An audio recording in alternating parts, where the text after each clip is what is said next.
북한의 문화재와 문화 유적. 그간 남북한이 유네스코 문화유산을 위해 교류 협력한 사례 검토를 통해 확인된 시사점은 다음과 같습니다. 먼저 시간적 소요가 이끌어낸 성과라는 점입니다.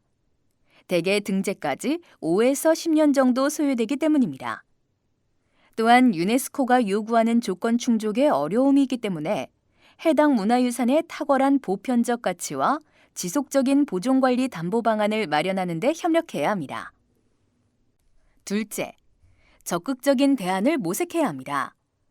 문화적 동질성을 가진 요건들을 확보하고 상호 교류 협력의 가능성을 타진합니다. 실질적인 성과를 이끌어올 프로그램이 필요하고 특히 남북 당국 간 기본적인 합의가 전제되고 여건 마련을 위한 신뢰 구축이 필요합니다. 셋째, 이러한 조건이 충족된 후 세계유산을 공동 등재할 대상을 검토하고 추진합니다. 첫 대상은 신규 등재보다는 남한 등재 유산의 확장 등재를 고려해 볼 만합니다. 예를 들면 2009년 등재된 조선왕릉 중 북한에 있어서 등재되지 못한 재릉과 후릉을 확장 등재합니다. 비슷한 사례로 고창 화순, 강화 고인돌 유적과 같은 시대 유적을 확장 등재합니다. 남북이 공동 등재한 유산에 대해서는 공동 보존관리 시스템이 제시된 신청서를 제출할 필요가 있습니다.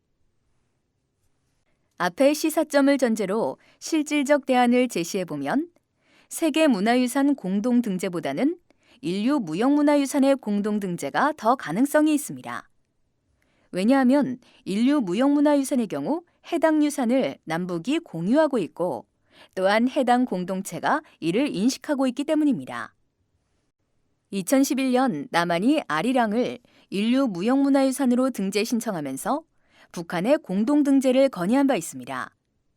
당시 남한은 중국이 연변자치주 아리랑을 자국의 국가 비물질 문화유산으로 등록했다는 사실이 알려지면서 여론이 비등했었습니다. 당국이 상황에 적극적으로 대처하여 아리랑은 2012년 인류 무형문화유산으로 등재되었습니다. 당시 유네스코는 아리랑의 등재에 대해 아리랑이 공동체의 정체성과 단결을 제고하는 역할을 하기 바란다고 논평하며 남북한 간 대화와 교류 증진 등 전 세계 한민족 간 유대 강화에 기여함을 기대하였습니다. 북한은 2014년 남한 등재 2년 뒤 아리랑을 등재합니다. 아리랑은 한반도와 한민족이 사는 세계 모든 지역에서 전승되고 있으며 한민족 정체성의 상징임을 찬명합니다. 남북 상호 협력 시 공동 등재의 가능성은 북한이 가지고 있는 배경을 통해서도 확인할 수 있습니다.